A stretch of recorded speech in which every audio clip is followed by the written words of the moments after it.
Olá, pessoal, tudo bem? Nós vamos falar um pouquinho hoje sobre arte e ideias, né? Nós vamos dar continuidade ao conteúdo que nós estávamos estudando. Seguindo aí, nós vamos dar início ao capítulo 2, arte e ideias. Eu vou colocar para vocês o slide aqui da apostila para que a gente possa fazer esse estudo juntos. Vamos lá? Arte e ideias. Nós temos aí uma obra cujo título é A Terceira Margem do Rio, de Guto Lacaz. É uma instalação feita para música do Caetano Veloso e Milton Nascimento, de madeira, chapa galvanizada e espelho. Essa obra, A Terceira Margem do Rio, é um conto do autor mineiro Guimarães Rosa e que foi publicado no livro Primeiras Histórias, de 1962. A música de Caetano Veloso e Milton Nascimento foi inspirada nessa história e o artista paulista Guto Lacaz, ele nascido em 1948, ele se inspirou na letra dessa canção, A Terceira Margem do Rio, dos compositores e cantores Milton Nascimento e do Caetano Veloso, para poder produzir essa obra.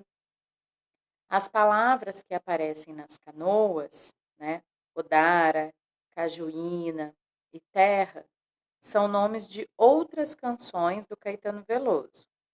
E na letra da Terceira Margem do Rio, os compositores relacionam a água do rio com o fluxo das palavras.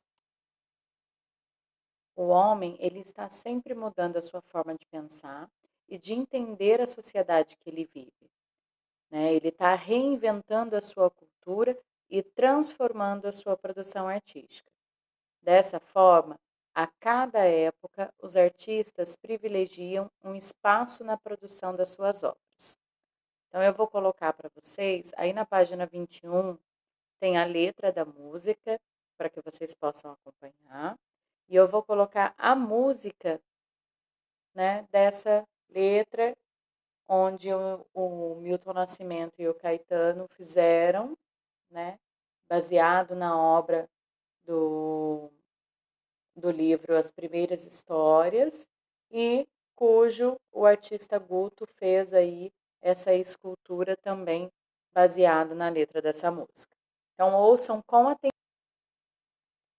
Qual que diz? Eu sou madeira beira, rua da Valtris, isca certeira, meio a meio rio, silencioso, sério, nosso pai não diz, isca terceira, água da palavra, água calada pura, água da palavra, água de rosa dura, proa da palavra, duro silêncio, nosso pai. Margem da palavra, entre as escuras duas margens da palavra, clareira, luz madura, rosa da palavra, puro silêncio, nosso pai. Meio a meio, rio, por entre as árvores da vida, o rio, por sob a riscada cana, o rio vi, e ninguém jamais ouvi a voz das águas, asa da palavra, asa parada agora, casa da palavra, onde o silêncio mora, brasa da palavra, a hora clara, nosso pai. Hora da palavra, quando não se diz nada fora da palavra, quando mais dentro aflora, hora da palavra, e o pau enorme, nosso pai. Rosa da palavra, asa parada agora, casa da palavra, onde o silêncio mora, brasa da palavra, a hora clara, nosso pai. Hora da palavra, quando não se diz cismada, flora da palavra. Quando mais dentro a flora tora da palavra, rio põe nome nosso Pai.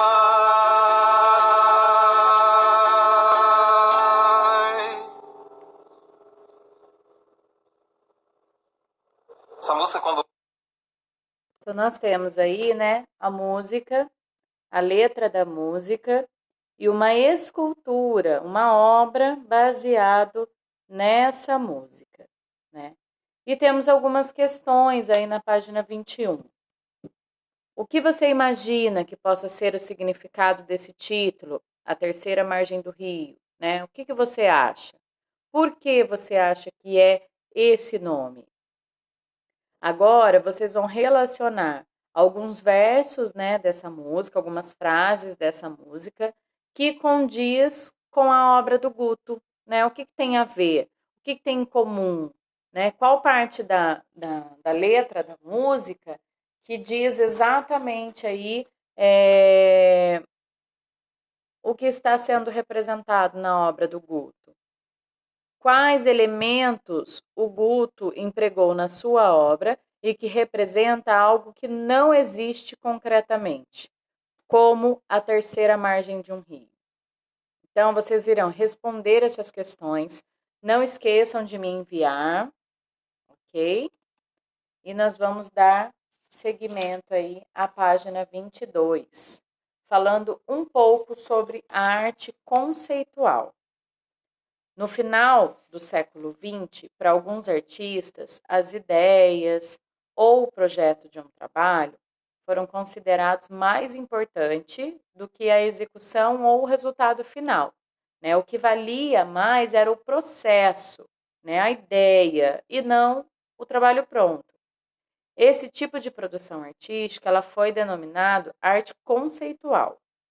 Os primeiros artistas a fazerem da ideia a coisa mais importante numa obra foram os dadaístas. O movimento dadaísta, que surgido em 1916 em Zurich, na Suíça, reuniu alguns artistas que procuravam chocar o público, criando algumas performances provocativas, absurdas ou subversivas. Com isso, eles pretendiam discutir os limites da arte. Na mesma época, Marcel Duchamp questionava o significado da arte, criando trabalhos polêmicos com os ready-mades, nos quais ele utilizava os objetos produzidos, né, em série pela indústria. E aí o artista Duchamp ele queria fazer uma arte que estimulasse não só o sentido das pessoas, mas principalmente o pensamento. A partir da década de 1960, vários artistas retomaram essas propostas em obras de arte conceitual que envolveram aí diversos meios expressivos, como textos, performances, vídeos, filmes, né, vários tipos de arte. E em seus trabalhos, eles utilizaram elementos como algumas anotações, algumas encenações, algumas músicas, animais vivos, mortos e outros elementos da natureza. A arte conceitual acabou se transformando em uma maneira de protestar contra as causas políticas e de criar formas visuais que questionam o público. A partir dos anos de 1980, alguns artistas conceituais se envolveram em causas sociais e ambientais, produzindo trabalhos em favor dos direitos humanos, da natureza ou apenas criando obras bem-humoradas que nos fazem pensar. E aí nós temos uma obra que é o Conjunto de Caixas de Brillo, de Delmonte, de Reims e de Andy Rose. O artista americano, ele produziu essa obra recriando aí as embalagens, né, de alguns produtos de consumo do uso do cotidiano, como a palha de aço, o molho de tomate, o pêssego fatiado, né, alguns produtos que no cotidiano eram consumidos aí em grandes escalas. E ele resolveu imprimir ali com serigrafia essas marcas já conhecidas, querendo ressaltar ali, né, a questão do consumismo, né, que era um momento de grande transformação que o país estava vivendo e que as pessoas estavam focando muito ali no consumismo. Depois nós temos uma outra obra na página 23, onde, né, está escrito aí, seja marginal, seja herói. Bandeira Poema, de Hélio Oiticica. Ele foi feito com a técnica de serigrafia sobre o tecido, onde o artista, né, disse que não se trata de ficar nas ideias, né? Não existe uma ideia separada do objeto, nunca existiu. O que existe é a invenção. Então, essa obra foi feita pelo artista brasileiro Hélio Oiticica. Ele utilizou a técnica de serigrafia sobre o tecido, e na época em que ele produziu essa obra, o país ele vivia sob o regime militar, né, da ditadura militar, e por isso muitas pessoas foram perseguidas ou mortas em razão das suas ideias políticas.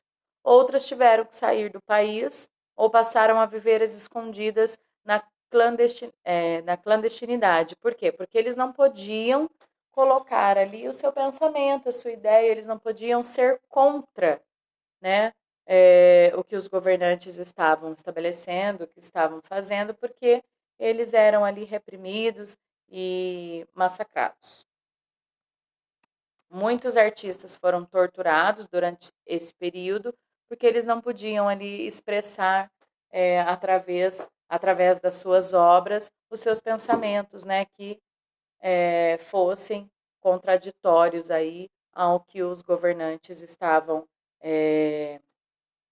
fazendo. Outra obra nessa mesma página é do artista Nelson Leiner, nascido em 1932, um artista conceitual, e ele utiliza muitas vezes alguns elementos fabricados industrialmente para realizar as suas ideias visuais. Para recriar esta obra, ele colocou um retrato do cantor Roberto Carlos, ao lado de várias imagens religiosas, em um altar coberto por uma cortina vermelha. Né? E aí ele colocou como tema a adoração. É uma montagem utilizando a fotografia, utilizando neon, imagens religiosas e uma cortina vermelha. E nós temos, seguindo aí, né, outros tipos de obras também. Essa obra da página 24, a primeira obra, é O Rei do Mau Gosto, de Rubens Gershman, que ela é de tecido, é um vidro de bisotê, asas de borboleta e também tinta acrílica. O artista, ele foi nascido, né, em 1942, criou várias obras experimentais e conceituais, e nos anos de 1960, em seus trabalhos, ele criticava a ditadura militar no Brasil. Na série das Caixas, o artista enfocou temas políticos e sociais, como a cultura de massa e as moradias populares, e utilizou também elementos da cultura popular, pintura e recortes de madeira, para questionar o bom e o mau gosto das pessoas. As ideias não têm que ser complexas. A maioria das boas ideias é ridiculamente simples. É uma obra, é uma frase aí do pintor e escultor norte-americano. Já a obra que nós temos aí abaixo, o artista pernambucano Tunga, ele nasceu em 1952. Essa obra é uma performance onde ele apresenta duas irmãs chifópagas, né, que significa gêmeas, que nascem grudadas na altura do tórax ou da cabeça. Elas são unidas pelo cabelo imaginando aí que um fio de cabelo pudesse nascer ao mesmo tempo de duas cabeças diferentes. Então, ele faz aí essa performance com essas duas irmãs. E na página 25, a última obra aí desse capítulo, nós temos, né, a frase mente, mente, a mente, mente, de Ernesto Neto. Então, esse escultor carioca, ele foi convidado em 2007 para realizar um trabalho para ser reproduzido em uma prensa de litografia, que é um maquinário utilizado na impressão de gravuras feitas em matriz de pedra. Ernesto optou por escrever com letras manuscritas a palavra a e a palavra mente. O múltiplo gráfico tornou-se uma reflexão sobre a relação do corpo com a mente, que é o fundamento do seu trabalho como escultor. E daí vem aí, né, a frase mente, mente, a mente, mente. E no Algo a Mais, nós temos uma curiosidade sobre a arte pop, né, onde falam aí um pouco sobre esse estilo de arte, e vai ser a tarefa da semana. Vocês vão ler aí esse Algo a Mais, né, observar com atenção essas imagens que são apresentadas aí na página 26 e responder as questões da página 27. Ok, pessoal? Leiam com atenção. As questões são sobre essas obras que nós acabamos de ver. E aí, como tarefa, vocês irão ler esse Algo a Mais e realizar as questões da página 27. Ok? Um beijo para vocês e até a próxima aula. Tchau, tchau.